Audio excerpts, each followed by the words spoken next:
Hello, everyone. I'm Tim Picciott, and welcome to the Liberty Advisor Show. Today's guest is someone who is a very big name in the world of retirement planning and is actually widely considered to be the guy when it comes to retirement income planning. He's a multiple-time best-selling author. I've actually got a collection of his books. Well, I guess this one's a CD. Over here, we've got the Paychecks and Playchecks, which if you guys have not either gotten the audiobook or the book, I would definitely highly recommend that. I've probably bought it over 10 times.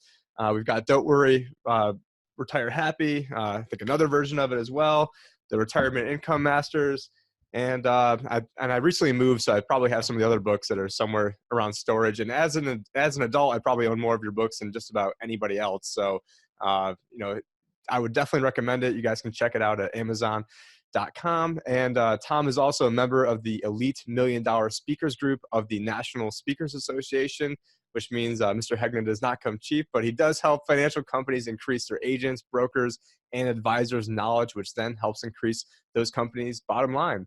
He's spoken at numerous Fortune 500 companies that are everyday companies that everybody has heard of. He's sort of like the retirement planner's retirement planner. And, honestly, I could probably spend the next hour just going over his bio. I mean, that's another book in and of itself. And thank you for joining us today. Yeah, thank you for having me. Yeah, and really, the concepts that are in your books are probably some of the most important things anyone could possibly know. It doesn't matter if you're the best, basketball player, the best NFL player. If you don't know how to manage your money and you're broke at 27 or 28 years old, what does it really matter? And so from a very young age, luckily I was able to, sort of get hooked up with your material. And I think it's helped me and certainly helped my clients be able to help navigate sort of the difficult waters that are coming. And this is actually next week I'm flying down to Acapulco to actually give a presentation that's going to be a little mini Tom Hegna presentation to, believe it or not, a group of cryptocurrency millionaires. So even the cryptocurrency crowd will also be exposed to your work as well. So you're penetrating markets that you probably didn't even know that you'd be penetrating in the past. But everyone, I would highly recommend checking out the books because these concepts are very important. But what I actually want to kind of start off with first is actually, Tom is an economist. There's very few, any of my listeners right now, they're probably cringe when I say the word economist because most economists, I don't, it's like most politicians. Like I roll my eyes if someone says they're an economist because they're almost always all wrong. And I don't really like listening to many of them. But, I did hear one of your, I think it was a video that you put out a few months ago, sort of like a 2019 primer. And I believe, can people sign up for your newsletter on your website to get that email? Or is that just because I bought one of your books that I got that email? Or how can someone sign up for that? No, they can sign up for my newsletter at tomhegna.com. That video is on YouTube. So if you just Google Tom Hegna economic commentary, there's from everywhere from 2012 to 2019 is on there.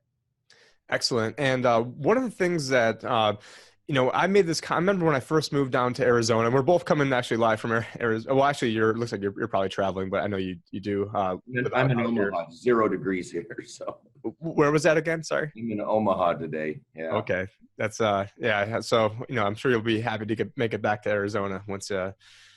February is a great time to be here. But one of the things that I think we're really on the same page is where I guess we're on the same page with a lot of things is I remember in 2011, a company that I was working for at the time actually got a hold of one of my emails and reprimanded me because I mentioned a comment that the Federal Reserve was absolutely trapped and there was basically no way that they could raise rates. And then, they ended up, intercepting the email and, slapped me on the wrist and said, hey, you're not allowed to speculate. The Fed's trapped between a rock and a hard place. And this was 2011.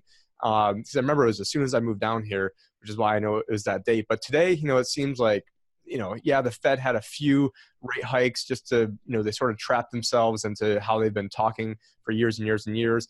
But it really seems like, that we're sort of at the end of the line of these, we raised it a few times just to, show this. But, your thesis really is that, because of all the debt that we have, that the Federal Reserve can't really raise rates because if they do raise rates, then, what's 5% of 20 trillion? It's $1 trillion in interest. And so it's for the retirement person that's retiring right now, there's a lot of implications that has. So I wonder if you can kind of like expound on your, thesis of, why the Federal Reserve can't raise rates and because a lot of, and it really sort of conflicts with some other people that are out there. And I guess one thing I'd like to point out is one of my recent guests was David Morgan, who's a well-known silver investor. And, you know, himself and a lot of other people, like even like Jeffrey Gundlach, and even I guess you'd have even Jamie Dimon said that he thinks that the 10-year treasury could go up to 5%, or Gundlach thinks it could be 6%, not because the Fed is raising rates, but at a certain point, the Fed might actually just lose control, and somebody might say, hey, I don't want to, you know, lend a bankrupt, you know, U.S. government money for, you know, 3%. We've got to, you know, you got to charge a higher premium. So just sort of want to get your take on that, because I know that, you know, you're very well respected in this space. There's almost no economists that I even care about, especially, you know, the more famous they are, the less I care about them. So if you haven't heard of Tom, definitely check out his work, and yeah, just like to hear more about that. Yeah, you put a lot in there. So let me try to unpack a little. You know, what I say in my videos is that the Fed does not set interest rates. The Fed sets the overnight bank lending rate that affects about 0% of your clients. The market really sets interest rates. So even though the Federal Reserve raised interest rates 6 times, you know, the 30-year bond, even right now, is right at 3%. And that's telling you the market is telling the Fed to go pound sand, because in normal times, when the Fed raises rates 25 basis points, the 2-year will go up 25, the 10-year will go up 25, and the 30-year will go up 25. That's about normal, but these are not normal times. And so first thing is, the Fed does not set interest rates. The market sets interest rates, and the market is telling you that interest rates are going to stay very low for a long time. If interest rates are going to go up to 3, 4, 5, 6, 7%, you'd see the 30-year bond moving the fastest, because the longer risk that you have, the more interest rates would have to go up. And so for the 10-year to hit 5 or 6%, the 30-year would have to be at 7 or 8 or 9%. And that's just not going to happen because of what you said. There's the 3 major reasons why interest rates are not going to go up. The debt, and you explained that if interest rates went up, the amount of interest on the debt would be 25 or 30% of our national budget, which would mean we'd have to slash Medicare, slash Social Security, slash military, and that's probably politically not feasible.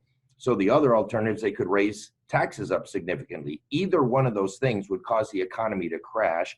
And then what happens in time of the economy crash? They lower interest rates. So one way or another, interest rates are going to stay low just because of the debt. Then there's the deleveraging, the paying off of the debt, which is the raising taxes, cutting spending. That's putting deflationary pressures on the economy.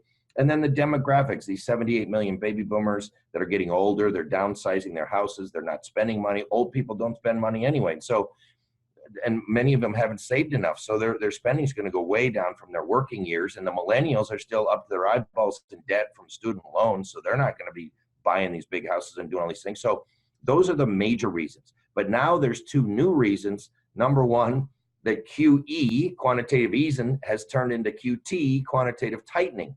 So now they're raising rates and they're unprinting money. They printed $4.5 trillion. Now they're unprinting it by letting those bonds roll off the books to the tune of $50 billion a month.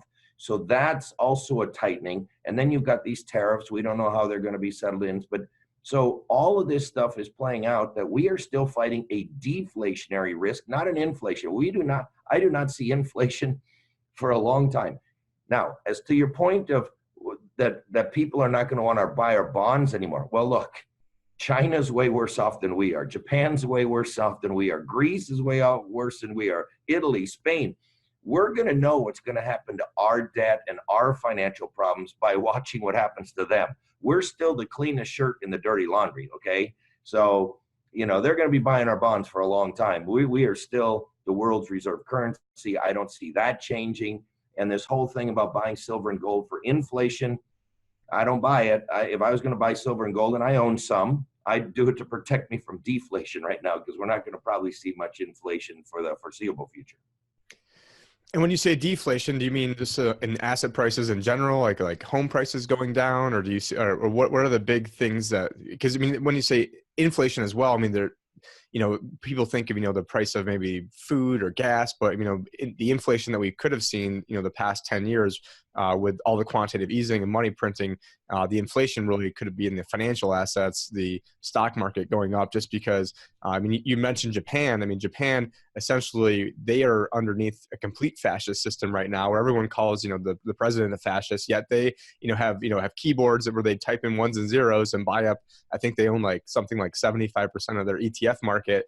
And yet nobody talks about that fascism that is actually going on. And I mean, I guess, do you see the Federal Reserve at some point, maybe even buying stocks? Or I don't know, I'll probably hit you with a bunch of stuff again. But when it comes to, how do you see the deflationary cycle playing out? Or do you think the Fed's going to be able to prevent the deflation, or should they even prevent it? Well, I mean, look what happened in 2008, 2009. Home prices crashed. You saw it in Arizona. I mean, you could buy homes for pennies on the dollar. And the high-end homes in Arizona, by the way, have never gone back up. So the $3 million homes that went down to $1 million, they're still selling for $1 million. They're not selling for $3 million anymore. The low end came back up. But there are many places where real estate is way overvalued. Parts of California, Seattle. There's places, Toronto, there's places where it is really high. And that will come down at some point.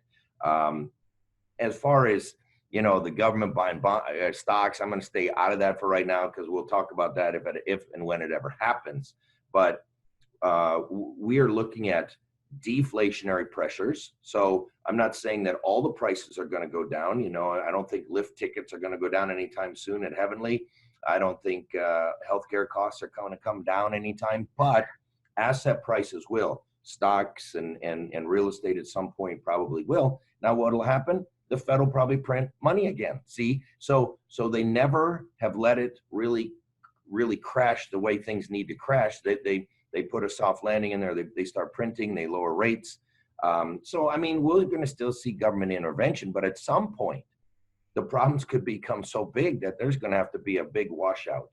And one of the people that I follow, and this may sound a little strange because he's wrong a lot, but he's right on the big stuff, and that's Harry Dent.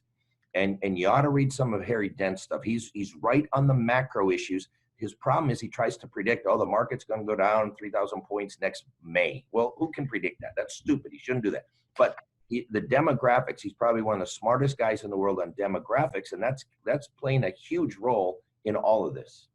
And he's been a big influence as well. I've read the demographic cliff. I recently moved because actually I was one of the people that came here from upstate New York. So actually this is a Syracuse orange tie. So it was the only orange tie I could find. But I ended up moving here from Syracuse, New York. Everyone's like, "Oh, you're crazy. Why are you going to move to Arizona? Like, didn't you see their housing market just crashed?" I'm like, "Yeah, that's exactly why I'm moving here." So, at the time I was probably 25, bought a $190,000 house, sold it for about $280,000, and then now actually I'm renting and hoping that I can maybe do that again. So a little bit of market timing going on there, but it's what you're saying. I've got neighbors here where the development I'm living in right now, my street was built in 2006, like the worst time possible, and I've got neighbors who are still $100,000 underwater. And, this is after 13 years. And so my wife's, clamoring. I'm like, "Hey, we got to buy a house. We got to buy a house. Only poor people rent." I'm like, "No, believe me, there's a lot of people who bought a house and became poor because they ended up buying a house." Now, I'm not predicting that what we saw in 2008 is necessarily going to happen again. But when we do have a lot of people from those areas you mentioned who are now moving in here, so you get a lot of people from California. Obviously, there's a lot of Canadians that are moving down to Arizona. If not only for the winter, nobody wants to be over there. And it sort of seems like no matter if we are right or wrong on this, that really the Federal Reserve or the retirees are sort of, in the pensions are sort of damned if you do and damned if you don't. So let's take the the scenario where you're right and the rates never really go up, and the 30 years stays at 3 or even goes down lower. Well, then what happens to all the pension funds that are the average pension fund right now is, I forgot the exact number, but I think they're about 35% underfunded at the state and local government level. The private pensions aren't really doing too much better. A lot of them have assumed rates of about like 7, 8, 9%. I forgot what the CalPERS is, but that's probably 7 or 8%. And if you've got 40, 50% of your portfolio sitting in bonds, earning I guess last year even a lot of bonds lost money. I think Jeffrey Gundlach's Total Return Fund. They're not making any recommendations because I am a financial advisor. Just pointing out that it was, I think it was like the top performing major bond fund that's out there, but it was top performing at like 1 point, I don't know, like 1.8% ish. I don't have the exact stats in front of me. And so if you're getting, even if you're in the best one and you've got 40-50% of your portfolio earning 1.8%, and then you've got advisory fees in there as well, that's basically half your portfolio sitting dead weight. And the other half of your portfolio is exposed to a lot of the retirement risks that are in your book. So it sort of seems like, if in your standpoint, they're sort of screwed. And then if the rate, and then let's say, like a Jeffrey Gundlach is right, or the Fed loses control and the rates, let's say, do go up to 6 or 7%, which actually isn't even a crazy number. I mean, it is with the amount of debt we have, a crazy number. Then the interest rate risk will then take all the bonds that the pension funds have are going to lose money, because, and just for the viewers, when the price of when interest rates go up, the underlying values of the bonds go down, and there's an inverse relationship there. And then, then they're going to have a very bad sequence of return risk on their bonds. And it just seems like there's pretty much no way out of this situation without a lot of pain. And I just kind of want to get your comment on that, where it seems like we're damned if we do, damned if we don't, no matter, who's right or wrong on this situation. Well, I am very concerned about pensions. And by the way, I'm going to get 4 of them because I got a military pension. I got 3 pensions from the insurance industry. And I am concerned about pensions. They have been underfunded. And the problem with most pensions is that as people live longer, they didn't raise the retirement age. They didn't adjust any of their stuff. They still made all these big promises so they overpromised, and they're going to have to underdeliver. Now, does that mean that they'll default on them? I don't know. Does that mean that people's pensions will have to get cut 20, 30, 40%? I don't know. But I know the government can't bail them all out. So that is a definite concern. And so, I normally tell people, if you're offered a pension, take it because it's better. But if you're with a very shaky company, or if you're not sure you're going to get that pension and they offer you a lump sum, you cannot take that lump sum and buy that exact pension out on the private market, because those are subsidized numbers in the pension. But if you're really concerned about it, you might want to take the lump sum and then put it someplace more secure. But I wouldn't just take the lump sum and spend it or anything. I would take it and then put it into another income for life if you can. Yeah, and that's actually a great segue, because one of my clients right now are really going through that. I've never recommended that if somebody couldn't get more in, let's say, an immediate annuity than they could in their current pension, I've never recommended that they've gone ahead and gone that route, except for this time. I have a client who, without giving any names, he's, with a company that I'm not. It's a company everybody's heard of. It's based out of Rochester, New York. It's not Kodak. So, you can probably figure out which one I'm talking about. And I almost let it slip there. But, and what happened was, I believe, last year, I think the CEO put like $700-800 million of their cash into helping shore up the pension, and got it to around like maybe 85% funded. Except the problem is, a lot of the the VCs and private equity and hedge funds that were now involved with this company, they were super pissed that, hey, you just, that $800 million, that could have been, that was our money that you took. And when, because I forgot what the pension was, how much it was underfunded before that.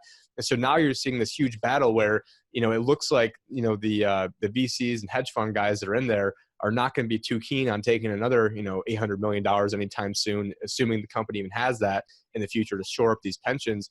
And so he's looking at, I was, running the numbers, and he's looking at maybe taking a 20% haircut if you were to, even put his money into a SPIA. And that's a single premium immediate annuity, which we'll get into a little bit later on. But the part of my point is, well, if I can't even get this, this amount of benefit out there in the private market, how the hell is this company going to be promising this? And so I'm almost thinking, hey, if you can hit your goals and know you're going to be set, it's better to take a 20% haircut now and be able to, have, the life that you want to live, than get a 50% haircut or 75% haircut 10 years from now.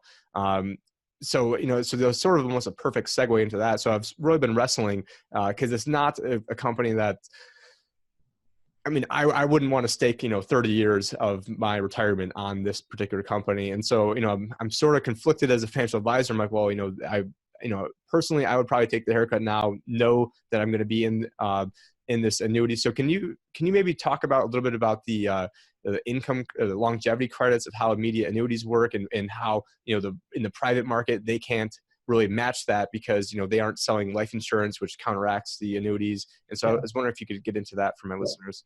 A pension, all a pension is a lifetime income annuity. That's all it is. So then people don't really understand, well, why would you be concerned about a pension, but you wouldn't be concerned about the same, income annuity from an insurance company? And you brought up the reason why. The insurance company sells both life insurance and annuities.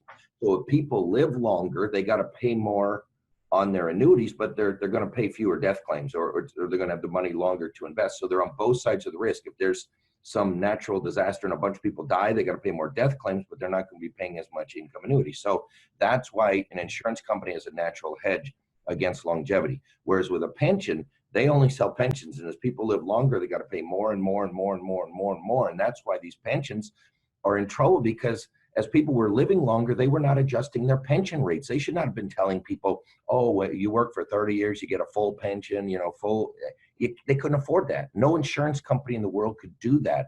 And so whereas insurance companies would set their rates every 3 or 4 or 5 years and adjust it for life expectancy, the pensions never did.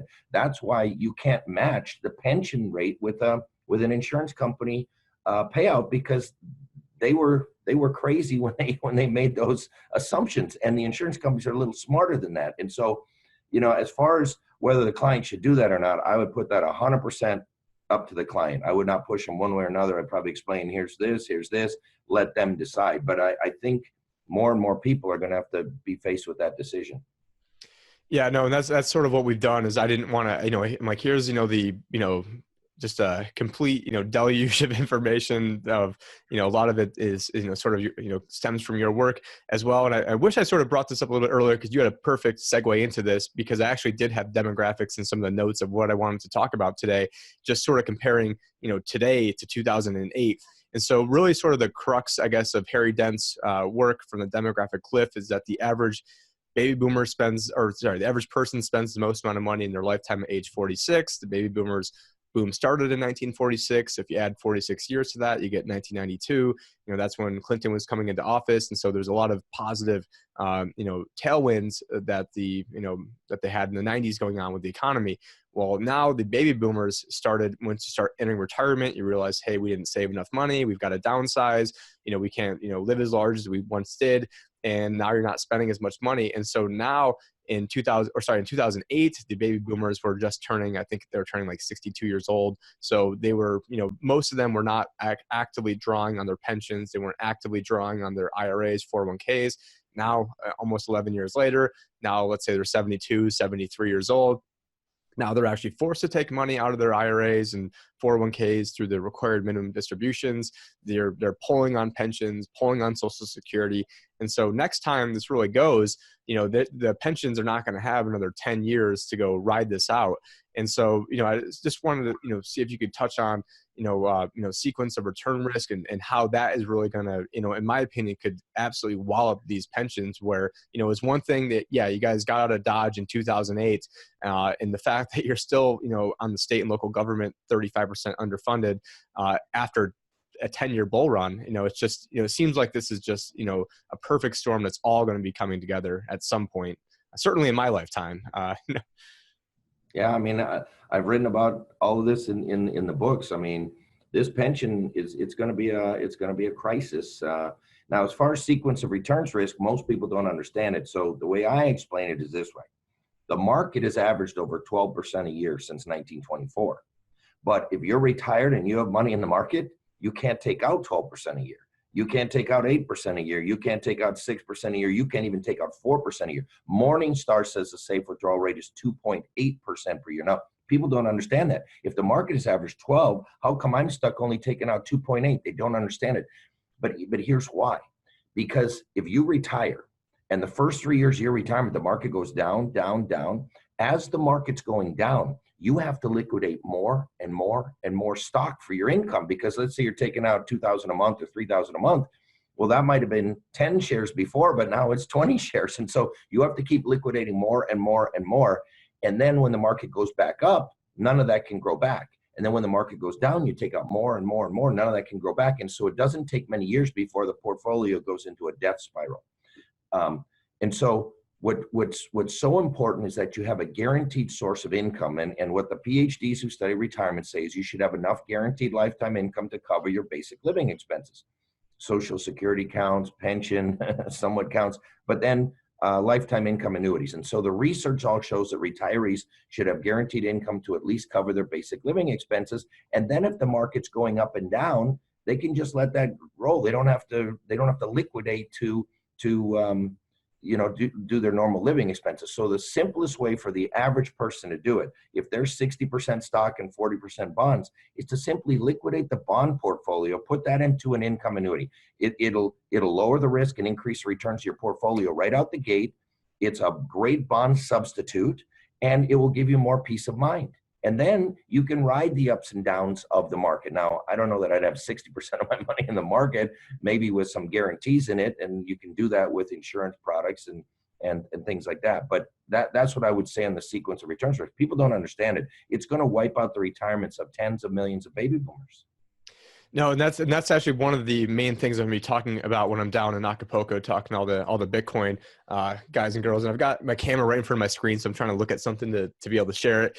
But this is sort of what Tom was talking about, where it shows someone that had three, and we didn't even prep this beforehand. So it shows someone that had 3 bad years of retirement when they got into retirement, and then they had 7 decent years or good years, and then we see someone that had the exact inverse of that. They had 7 good years and then 3 bad years, and they both averaged the exact same amount, and they were both taking out $50,000 a year. They both earned, I believe on here it only showed 5.1%. So they were earning more they averaged more than what they were even pulling out. And it shows that investor A, after 10 years, was left with $630,000, and investor B had over $1 million, but they both averaged the same thing. And actually the craziest one of these of all, and this was from a Prudential slide, and I feel like some of the stuff they probably even ripped off like your work, and so I've seen a lot of people talking about sequence of return risk. And what you see somebody, they started off with $500,000 withdrawing 4.05%. They had a 60-40 portfolio rebalance annually, and it showed that somebody who retired in April of 1970 after 30 years had about let's call it 2.6 million, just eyeballing it. The person that retired a year before that had about $600,000 after 30 years left. And the person that retired just 4 months before that person ran out of money after 29 years. And when it comes to sequence of return risk, I feel like that's, the creme de la creme example of why people need to be, worried about this, because, you listen to CNBC and it's always, this averages that, and no one ever talks about sequence of return risk. And it's really something that people need to be aware of, especially when you're 10 years into this bull market. And I see people, I almost feel like they've been lulled to sleep of, it's been so long since things have gone down. And, we just watched the State of the Union, and we've been told it's the greatest economy in the history of the world, even though the Fed can't raise rates, again. So, you think if it's the greatest economy ever, you'd at least be able to have a Fed funds rates above, whatever it is now, like 2.25%. But no, thank you for breaking that down as well. I'm trying to see what the next things you wanted to discuss here, where and that the concept that you were talking about with having 40% into annuities, that was something that before I even discovered you, I had sort of figured that out, because I was thinking, if you're looking for stability, well, the bonds aren't really that stable if in the event that interest rates do go up. If you're looking for income, well, the bonds are almost providing no income as well. So what I want to do is I want to send you a little animation that I made that I actually never released, because I had these guys, and he said he was down in Tempe, but he was really in India. And, it's like it figures like the one time I used somebody here, and they were using things where I was supposed to illustrate $1 million, but they accidentally put like the decimal in the wrong place.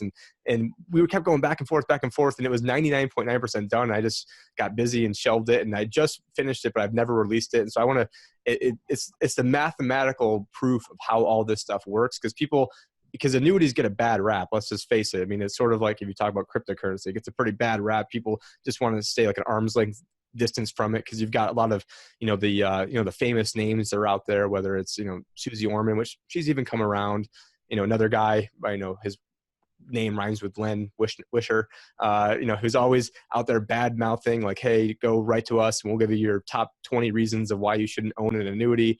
And and I think rightly so, people should be skeptical of annuities, because there's lots of I would say, bad annuity salesmen that are out there. And I've seen situations where I had a prospect who, the lady didn't have like a pot to piss in. Her mom passed away, and the advisor took, all like $500,000 she inherited and put it all in an investment only VA that had no living benefits, had no guaranteed income, had no anything. And now all of her money was locked up.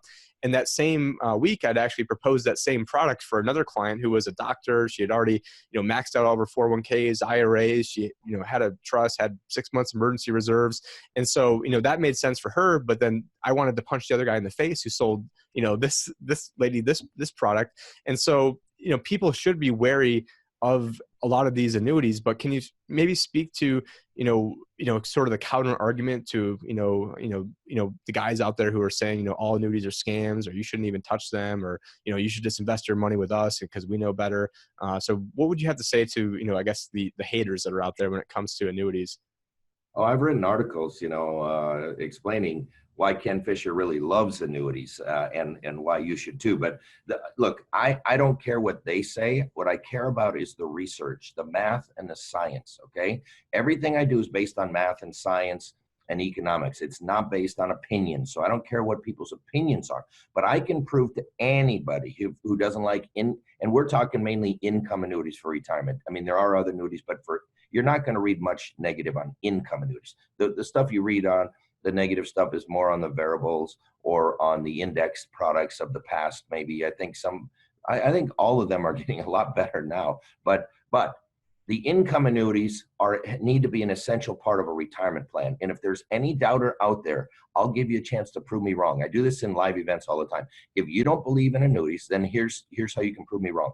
You put together the portfolio you think I cannot beat. Yeah, you're going to put all the good stocks in there. Yeah, you put that portfolio together. I'm going to reach into your portfolio. I'm going to remove some of the bonds. I'm going to replace those bonds with an income annuity. You know what that'll do to every single one of your portfolios? It'll lower the risk and increase the returns. You see, because the way that an income annuity functions inside of a portfolio, it functions like a AAA rated bond with a CCC rated yield with 0 standard deviation. So if you think about it, if you had a portfolio and you replace some of the bonds with a AAA rated bond with a CCC rated yield with 0 standard deviation, what would that do to the portfolio? It would lower the risk and increase returns every single time. So I base everything I do on math and science, the research of hundreds of PhDs around the world. You're not going to find a PhD writing a white paper that say annuities are bad. How else can you take longevity risk off the table? How else can you have peace of mind and happiness in retirement? See, what people don't understand is happiness in retirement is tied almost 100% to guaranteed lifetime income, not assets. Who are the most miserable people you know in retirement? They're loaded. They got assets out the wazoo, but they're losing money in oil. They're losing money in the market. They're losing money in Bitcoin. These people are miserable. Think about the happiest people in retirement. Retired military, retired government, retired teacher. They're people with pensions. They've got guaranteed lifetime income. And so you're going to be happier. You're going to be more successful. And guess what? The research shows you're likely to live longer. There have been now numerous articles out there that say people with guaranteed income tend to live longer. And the more guaranteed income you have, the longer you tend to live. So that's what I care about. I do not care about what these talking heads say. They're wrong. I can prove it mathematically and scientifically. Yeah, no, thank you. Thank you for that. Very, obviously, I buy into that, 100%. And you do see, some financial advisors who also, I think, shy away from it because, they take a look at an income annuity and they think, okay, well, I'm going to get paid, 3-4% once and then never get paid again versus, I put my money with, the other person we mentioned and, I'll collect, 1.5% fee, their own annuity, for the rest of their life. And unfortunately, the last broker dealer I was with, I had a whole gigantic article I was going to write, detailing all the math, and they wouldn't approve it. But I'm not with them anymore, and I should probably, put that out there. But even that person, I think, had a mutual fund that came out right around the time of the financial crisis, where they had a very, very bad sequence of return. Where like year one, they were down 60% because they came out with it in 2007. And so, if you followed that person's advice and had all your money in their fund, you would have basically been devastated had you needed the money, which is probably why that fund doesn't exist anymore. So, it's almost like the proof is in the pudding in the own person's fund. I mean, so that's, I think that's, pretty much one of the best retorts to that. But people do have the right to be skeptical. I do advise a lot of people in the cryptocurrency space, but with that said, 99.999% of the cryptocurrencies are out there are complete scams. There's tons of hucksters out there, tons of fraudsters, and people shouldn't be putting money they don't have to invest in it to begin with. But I think it's important that those people also, they got walloped by a sequence of return risk. And last year when I gave the presentation, it was on how you guys could take your money. So let's say, hey, you put in $1,000 and now you got $15 million. Well, if if your dream was to live off of, $100,000 a year, why don't you take a little bit off the table, boom, get your $100,000 a year. And if you want to go play with the house's money, go do it. And so, it wasn't, a super popular message to be talking about last year, but this year they've doubled the amount of time I get to speak. And I'm going to be presenting a lot of on your concepts, and we'll be telling people that they can go and watch this interview as well. So they'll be exposed to your work. So I'm sure you probably never thought that you'd be, sort of exposed to the cryptocurrency crowd, but, I'm bringing the message of Tom Hegna. Just so you know, I published something on cryptocurrency last year, and here's what I said. I have no problem if somebody wants to put 1% of their portfolio in crypto, because you don't buy crypto because it's a stable thing that you're going to live off of. You buy it because it could be a home run, right? You could buy it, you could put 1,000 in, it can turn into $1 million. It's one of the few places where that could happen. But I said, I wouldn't put any more than 1% of my portfolio in there. It's a very speculative place. But that's just, I'm not totally against crypto. I'm just against having 60% of your money in crypto.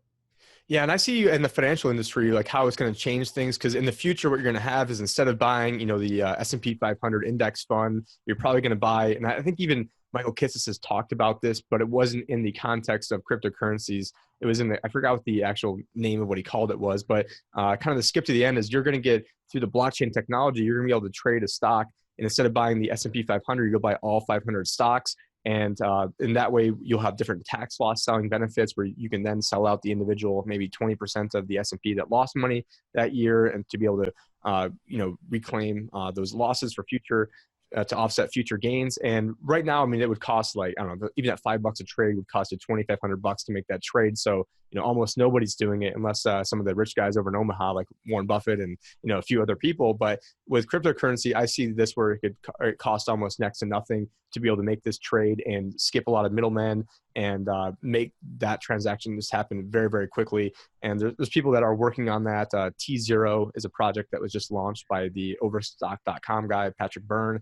I mean, he's I think a Stanford PhD in math. So, I mean, also a pretty smart guy. And you had mentioned standard deviations, and how the adding income annuities can actually lower the standard deviation of risk. Well, actually, it's zero inside of that product. Well, there was another researcher called Tom Lee of Fundstrat, where he showed if someone had 2.5%, instead of having a 60-40 portfolio, they put 2% in Bitcoin, the other 58% in stocks, and 40% in bonds. I mean, it would have been better if they put 40% in income annuity, but it actually showed that the standard deviation actually went down because it was an uncorrelated asset. Now that only works to a certain amount, and they found that right around like 5% is where it started deviating. And, it's such a short time span that it really depends what, I guess, month or year you're looking at, and sort of, went off the rail. I didn't have that in my notes to talk about today, but you'd mentioned that a lot of the top experts, guys like Wade, I forgot how to pronounce his last name, like Wade Pfau, one of the, the top gurus. I used to be with Waddell and Reed, and I can't remember the guy's name. It was Neil.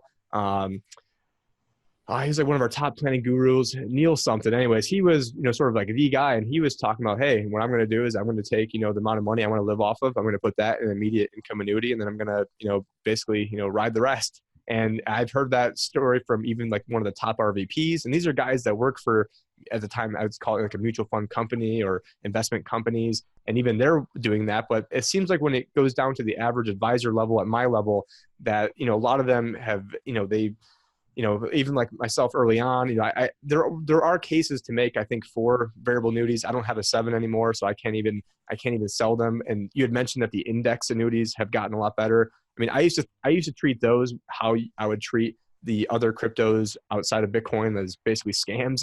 But they've gotten a lot better, where the index annuities have gotten, tremendously. I would never even look at them or touch them. And now they have income riders, and some of the income riders are higher than on some of the VAs. So they've gotten a lot better lately, and you're going to see a lot more companies that shied away from them in the past, putting them in their portfolio. You're already seeing it. But I would just say this. I own 11 annuities. Now, if they were bad products, and you think I'm a somewhat smart guy, I would not have 11 of them. They were bad, okay? And here's why I have them. I have enough money to retire. Like, if I want to retire right now, I could retire. what is the worst thing I could do? What is the absolute worst thing I could do if I have money? Lose it. If you lose money right before or right after retirement, it devastates your entire retirement. The dumbest, stupidest thing I could do would be to lose my money right before I retired. And so I put guarantees on my stuff. And so I know for the rest of my life, my wife and I are going to have enough income to live very comfortably. Okay. And I do have a little bit of money in the market, but even that money in the market, I put into a VA where I had a guarantee that if the market went down, because we're talking, there's a lot of bad stuff that could happen out there. I mean, we talked about this. There's terrible stuff that could happen. If that happens, I'm still protected to some level, you know? And so to me, that's important.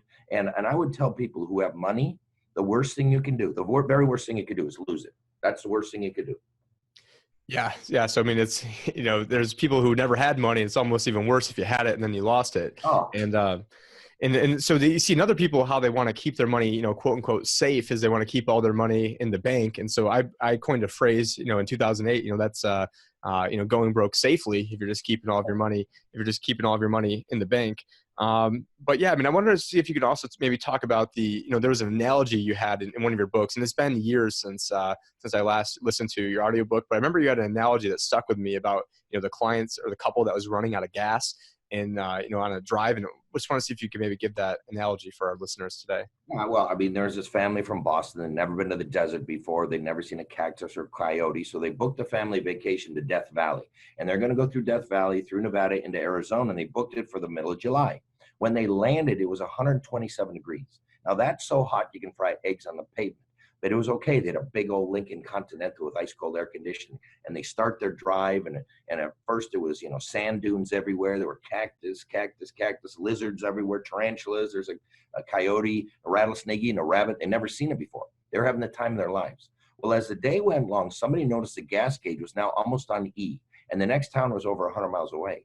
Well, now panic set in. The air conditioner comes off, the windows come down, the heat of the day pours in. They start sweating.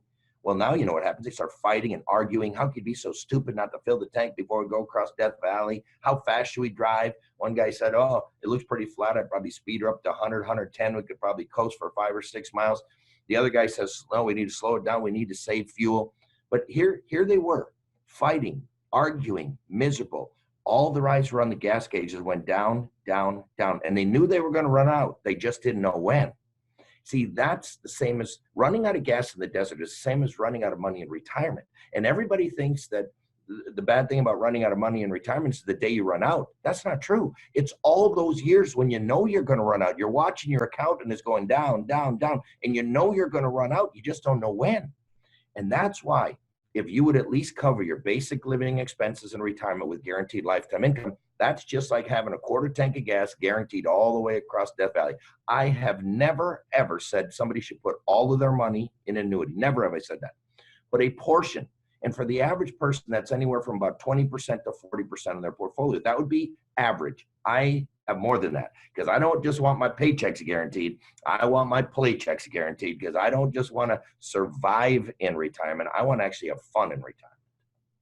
No, yeah, and thank you for that analogy. And actually, I have almost run out of gas driving from Phoenix to Vegas before, and believe me, it was not we stopped to go to get gas, but before we went to get gas, we ended up I don't know if you've made the drive from Phoenix to Vegas before. There's very few places to stop, and I don't know where we're at, like Kingman or something, and ended up going to get like the Wendy's there first, and then ended up forgetting to get the gas, and next thing you know, it was, keeping our fingers crossed, but I was not a very fun guy for the remainder of that trip. And I was borrowing my wife's car too. And the whole time before I left, she's like, don't do anything stupid and then here I am. I almost run out of gas before I even get to Vegas. So, that's something that I can certainly relate with, but, it's a lot worse.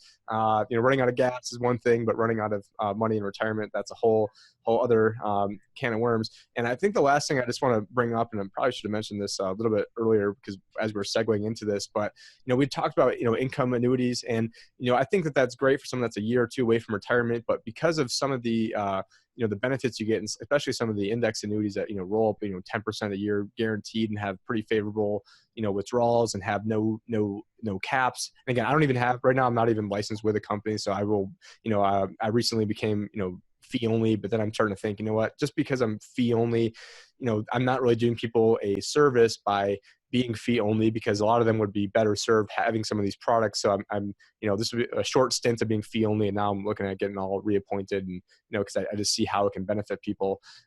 But what I've seen is that if you have someone that was maybe 10 years away from retirement, some of these other products may be a better fit than the actual income annuity. Whereas if you're, a year or two away, then there's pretty much nothing that can beat the income annuity. And is that something where you agree with, or is it always, an immediate annuity, or always a Oh, deferred? no. I mean, look, I own 11 annuities. I'm not getting income from any of them right now. So I buy deferred income annuities. I own variable annuities, and I own a few index annuities. So I've got, but I don't have any SPIAs because I'm too young. SPIAs are a single premium immediate annuities. It's really 65 and above typically, or if you want to draw income immediately. But I've got income annuities that are set to start at age 60, age 62, age 65, age 67, because I want to have increasing income for the rest of my life.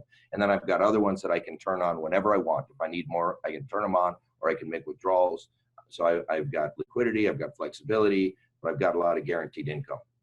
So sort of like you created like your own like bond ladder, but with annuities. So you Yeah. can, Yep. and I'm sure it's probably going to outperform, all those. It'll outperform any bond ladder out there. And, and if you've ever gone to, Curtis Cloak, he's another guy that's out there, and he runs Thrive University.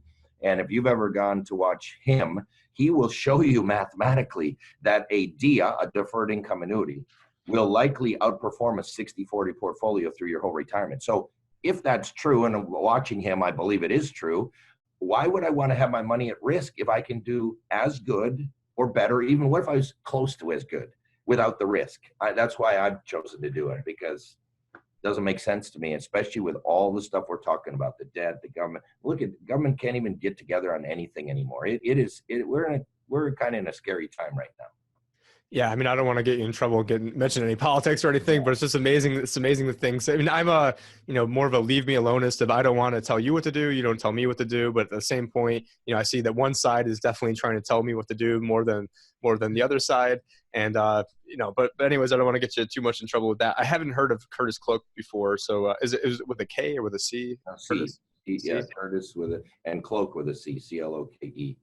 Okay, and what I'll do is that animation that I talked about that I've not released and made it, basically 99% of that made 2 years ago, and then just got busy doing other things, and a whole big story. But I'll actually attach that to the end of this interview, and I'd be honored if I could get your feedback on that, because I use the math to break it down. I mean, I got the CFP when I was 25 years old, and sort of a big math nerd guy, and I looked at the numbers, and the numbers are very telling that there's no way around it. There's no, just mathematically speaking, But the reason I wanted to mention, the other types of annuities out there is because in case I've got clients who, are listening to this and then they realize, well, hey, how come I'm not in one of those single premium immediate annuities? I mean, I didn't even know that you weren't in them yourself. And my justification was, well, unless you're, really close to retirement, you probably don't need that, but it would still do better than being in a bond, at least in my opinion. And I guess the other knock on that would be people are talking about the different high fees that annuities have. And so maybe could you kind of get into, the fee structure of immediate annuities and how, really it's more of a spread product? Yeah, and an immediate annuity, so a SPIA or a DIA, is not a fee product. There's not a fee. It's a spread product. It's on the insurance company. They got to make money. So there's no annual fee. There's no upfront fee. There's a one-time policy fee of about $300, but that's already in the payment. So if you're guaranteed $1,000 a month for the rest of your life, that's what you're going to get. There's no fee on there. Variable annuities have fees. Some indexed annuity riders have fees, but they're optional. So the only time you have to really get involved in fees and annuities is in the variable annuity space. And then remember, the reason they have fees is because they have guarantees. It all comes down to this. When it comes to risk, there are only three things you can do with risk. Number one, you can retain the risk, which means you're naked in the market. You go up and down with the market. You retain the risk.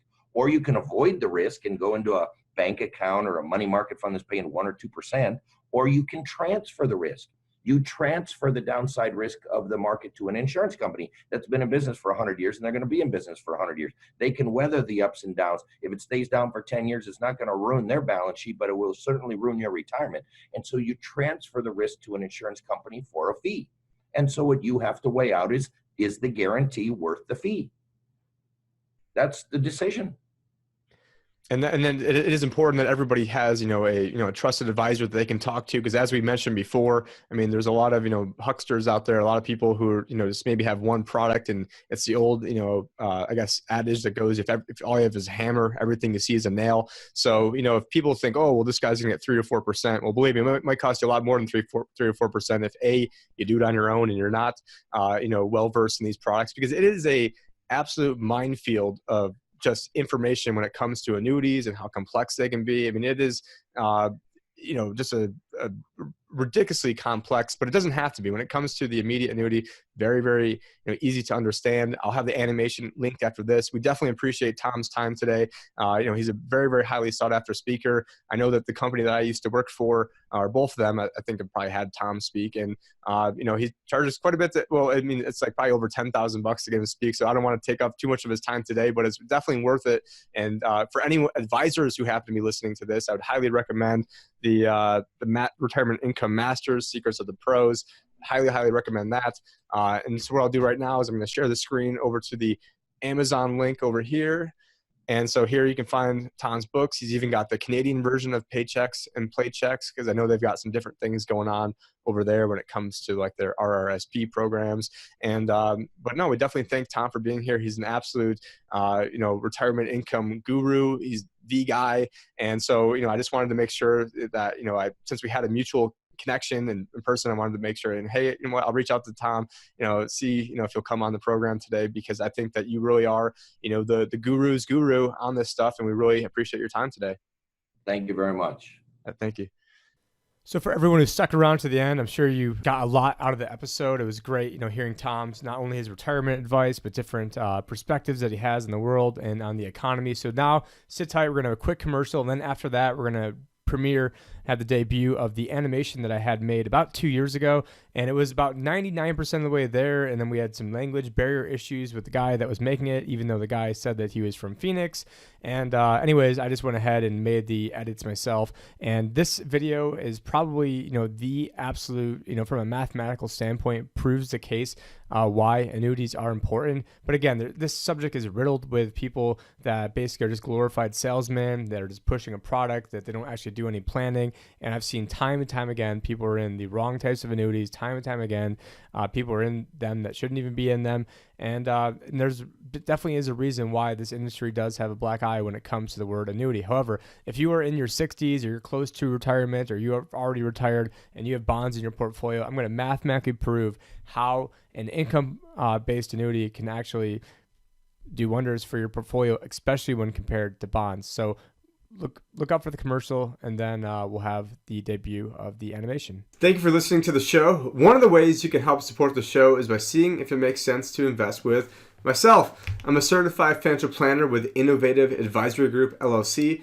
Innovative specializes in self-directed IRAs where you can invest into virtually anything, including virtual assets and cryptocurrencies inside your retirement accounts. And get this, you can actually hold on to the private key. And that's something that nobody else is doing, at least with the help of an advisor. We also run protective growth portfolios where you invest a small amount of your portfolio into put options, and that basically helps protect the rest of the portfolio. Not very many people are familiar with put options, but a lot of people are familiar with homeowners insurance, and it works in a very similar fashion. So essentially what you're doing is using a very, very small percentage of the value of the home to protect the rest of the home. And if the house doesn't burn down or there isn't a major catastrophe, then you're basically out on the cost of the insurance.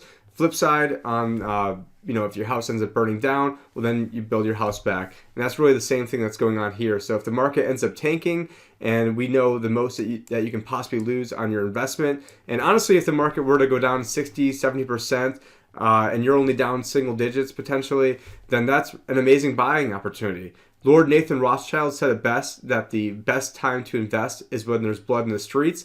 But if your money goes down with everybody else's, then you're not able to take advantage of the next crisis. And also, if you're just camping out in cash or in bonds, making next to nothing, you could be going broke safely for a very long time. And then you've got to know when to time the market. And that's something that basically nobody can do.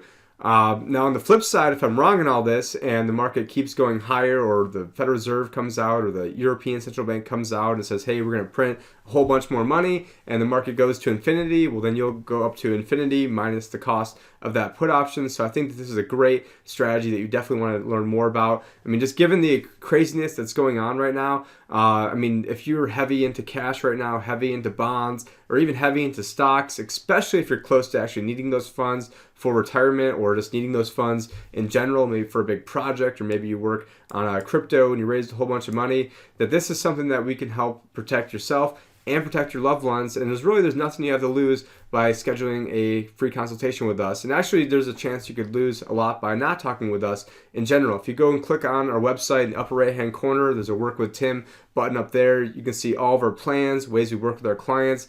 Pricing can all be found there. And given that I'm sort of out there on a lot of different political issues, I know that I'm not going to be for everybody. That's sort of my way of qualifying you, not the other way around. But I'm fine. I'm not trying to have all 6 billion people out there like me. And I'm here to really, at the end of the day, to tell the truth and to make money, not necessarily make friends. So head over to thelibertyadvisor.com and let's see what we can do for you. Thank you. If you are thinking of retiring soon or already retired, this is a must-see presentation. Today, we are going to rethink everything you thought you knew about retirement. Meet Bob and Susie Smith. The Smiths are both 62 and would like to retire when they are 65, and they have a $1 million portfolio. Using the 4% rule of thumb with a traditional 60-40 portfolio, the Smiths could expect $40,000 of retirement income per year. Of course, this will be non-guaranteed and assuming no growth between now and the time they retired. And just so you know, a 60-40 portfolio is a common rule of thumb for retirees, which states 60% of their portfolio will be in stocks and the remaining 40% in bonds. This is not making a judgment on whether this is right or wrong, only pointing out what a typical retiree's portfolio might look like. If suitable, what if we invested the 40% of their portfolio that was in bonds in a guaranteed income product instead? Typically, this will be an annuity. However, an investor's unique financial situation and other factors we'll address in a minute will dictate which type of product will have the highest amount of guaranteed income. Okay, so let's substitute the 40% of their portfolio that was in bonds in this hypothetical scenario with an annuity. The simplest type of annuity to illustrate and understand is the immediate annuity. This is simply where you give an insurance company a lump sum of money, and in return, they give you a guaranteed paycheck for life. If you start your income stream more than 1 year out in the future, then what you're looking for is known as a deferred immediate annuity, or DIA. Now, one hang-up people have about immediate annuities are, what happens to my money if I die? Without getting into all the nuances of every option available, I want to focus on the most common contract written today, which is life with cash refund. In this case, if the Smiths were to invest $400,000 into a cash refund annuity, and let's say get hit by a bus the next day, then their heirs would inherit the entire $400,000. Now, if the Smiths were to hypothetically withdraw, let's say $100,000 and then get hit by a bus, then their heirs would inherit the $300,000 difference. Now, I want to make one point very clear. By no means are we saying this is the best type of annuity out there or this product is suitable for everyone. The type of annuity most suitable for the investor will depend on the investor's liquidity needs, legacy concerns, risk tolerance, differences in ages between the significant others, amongst many other important considerations. The bottom line is, get a hold of myself or my team and we can put your information through our proprietary calculators and help you determine what the most suitable type of annuity for you and your family is. Now, ideally, this would be done after a financial plan, but for the interest of this presentation, we won't get into that commercial now. Okay, so where did we come up with the $23,712? In order to figure out this number, the first thing we did was go to immediateannuities.com. Please note, we have no affiliation with this website whatsoever. Immediateannuities.com is a great place to get an approximate amount of income of how much you could expect from annuity. Again, immediate annuities are the easiest type of annuity to understand, and usually their payouts will be close to what you could expect from other classes of annuities, and this will also make it so you can play along at home as well. Again, we want to focus on the life with cash refund option.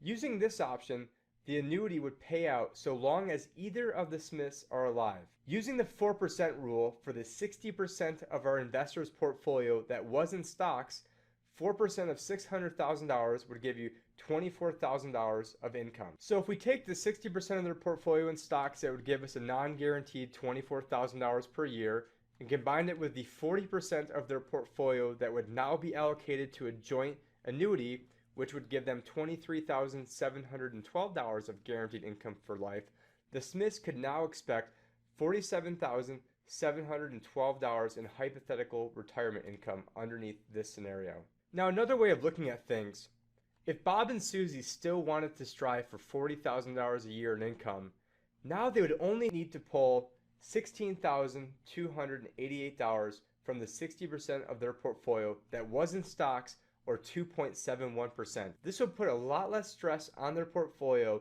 and greatly decrease their withdrawal rate risk.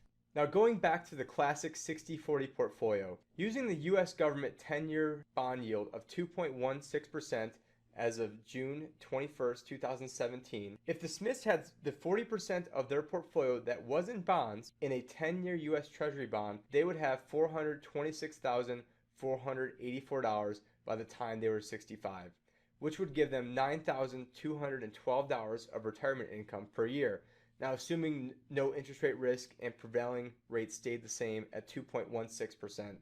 And also have to stress, this is a hypothetical example and is not representative of any specific situations, and your results will more than likely vary. In order for Bob and Susie Smith to generate the same $23,712 the DIA, or Deferred Immediate Income Annuity, would provide, the $400,000 that was in bonds would have to turn into $1,097,777 to yield the same $24,684 at a 2.16% interest rate. Expressed another way, the Smiths would have to grow their money at a compounded return of 40% for 3 years straight to turn their $400,000 into $1,097,777. Using Morningstar's safe withdrawal rate of 2.7%, a $1 million portfolio would generate $27,000 of income. If we assume a 60-40 portfolio using 2.7% for the stock portion of their portfolio, that would give us $16,200 a year in income. Now, if we combine that with the aforementioned DIA income of $23,712, if we add those two amounts together, we get $39,912 of income, which is just under 50% more income than the Morningstar number. Okay, so let's recap.